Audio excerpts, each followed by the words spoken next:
From the CISO series, it's Cybersecurity Headlines. These are the cybersecurity headlines for Thursday, April 9th, 2026. I'm Rich Straffolino. Ransomware knocks Dutch healthcare vendor offline. The attack impacted the Dutch software vendor ChipSoft, which provides patient record software to 80% of Dutch healthcare facilities. The Netherlands Computer Emergency Response Team, ZCERT, said it received a notification of a ransomware attack on the company as of April 7th. Local news outlet NOS reports 11 hospitals have pulled ChipSoft software offline after the attack. No group has claimed responsibility, and it's unclear whether ChipSoft is in negotiations over a ransom. APT28 is keeping busy. Remember that warning from the UK's National Cybersecurity Centre about a campaign by APT28, aka Fancy Bear or Forest Blizzard, that was targeting TP-Link and MikroTik routers? Well, a joint operation from the FBI, Microsoft, and Lumen's Black Lotus Labs put up a roadblock to the operation. Dubbed Operation Masquerade, the parties worked to reset DNS settings to prevent APT28 from using the routers as a means for further access. A report from Microsoft said the espionage network impacted over 200 organizations and 5,000 customer devices, although Lumen said it found no evidence that U.S. government agencies were impacted. Don't worry about APT28, though. They're still keeping busy. Trend Micro released a report on a spear phishing campaign by the group that used a new malware suite called Prismax. This combines advanced steganography, component object model hijacking, and legitimate cloud service abuse for command and control. The campaign targeted organizations in Ukraine, including government entities and critical infrastructure, and included details on NATO partnerships. CIA quietly elevated its cyber espionage division. Since 2015, the CIA's Center for Cyber Intelligence resided within the Directorate of Digital Innovation. However, Recorded Future News confirmed that as of October 2025, CIA Director John Ratcliffe elevated the unit into a full mission center. CIA spokesperson Liz Lyons said the move enhances the CIA's ability to deliver the best intelligence on foreign cyber threats to policymakers, ensure that no target is beyond the reach of our capabilities, and drive continued improvement of cyber tradecraft. This will see the center's leadership report directly to Radcliffe. According to a former intelligence officer speaking to Recorded Future News, this type of elevation occurs when a director deems something a huge strategic priority. There is no public announcement of the move last fall, possibly due to the government shutdown, but Congress was informed about the change. The bitter truth about hack-for-hire campaign. A joint report from Access Now, Lookout, and SMEX details a hack-for-hire campaign by a group with suspected links to the Indian government known as BITR. This campaign targeted civil society members in the Middle East and North Africa with spyware. This campaign has been active since at least 2022, using spear phishing through fake social media accounts to install Android ProSpy spyware. Details on ProSpy were first released last year by ESET, which profiled its use on United Arab Emirates residents. And now a huge thanks to our sponsor for today, Vanta. Risk and regulation ramping up, and customers expect proof of security just to do business. Vanta's automation brings compliance, risk, and customer trust together on one AI-powered platform. So whether you're preparing for a SOC 2 or running an enterprise GRC program, Vanta keeps you secure and keeps your deals moving. Learn more at vanta.com/CISO.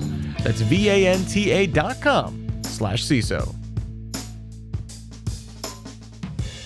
Details on the Masesu botnet. Researchers at Trellix released a report on this botnet, active since at least 2023. The operators advertised the botnet on Telegram to both Chinese and English speakers, offering DDoS as a service. The botnet enrolls IoT devices, primarily in Vietnam, but also showing activity in Brazil, India, Iran, Kenya, and Ukraine. It obfuscates its presence by forking processes and dynamically renaming the original executable path every 15 minutes in order to appear as a regular system component. It also terminates wget and curl processes and locks out temporary folders to prevent infection by other botnets. Right now, the Telegram channel for Masesu has over 400 subscribers, but researchers estimate its customer base to be much larger. Claude finds teenage Apache bug. With Anthropic's Mythos preview model, we'll likely see an explosion of fairly complex exploit chains using some very old bugs. But you don't need to wait for Mythos access.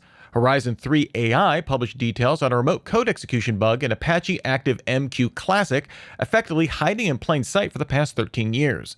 This allows for an attacker to use ActiveMQ's API to trigger a management operation that can fetch a remote config file or run OS commands. In some versions, no credentials are needed when chained to another API vulnerability, effectively turning this into an unauthenticated remote code execution flaw. Researchers mostly used Claude to find the flaw, which they said remained undiscovered because it used multiple components developed independently over that time.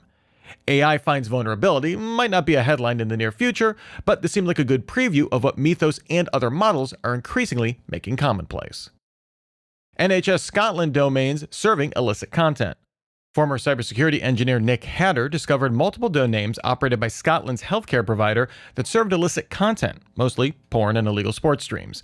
These links appear to have been created back in January and were associated with the new surgery facility in Kilmacombe. The spokesperson for the NHS Greater Glasgow and Clyde said these compromised domains were for a legacy site administered by local general practitioners and showed no evidence of compromise to the broader NHS system. Hatter also found compromised primary domains for another GP in the Shetland Isles. It's not clear how the domains were compromised, but Hatter believes a DNS attack or a compromised WordPress setup were the most likely culprits. Minnesota calls in the National Guard after cyber attack. Minnesota Governor Tim Walz sent in the National Guard to Winona County, citing a cyber attack that caused significant disruption. The Guard will help ensure vital municipal services continue without interruption. Back on January 23rd, Winona County officials said they had suffered a ransomware attack, but Walz's executive order this week does not say if this is related to the incident that occurred this past week. County officials are working with the FBI and state IT services to recover. How does the business determine what counts as success for a CISO? What warrants a raise in salary? We're getting down to brass tacks on this week's episode of Defense in Depth. Look for the episode, How Should We Measure the Performance of a CISO, wherever you get your podcasts. And if you have some thoughts about the news from today or about the show in general, be sure to reach out to us, feedback@CISOseries.com. We'd love to hear from you. Reporting for the CISO series, I'm Rich Straffolino, reminding you to have a super sparkly day. Cybersecurity headlines are available every weekday. Head to CISOseries.com for the full stories behind the headlines.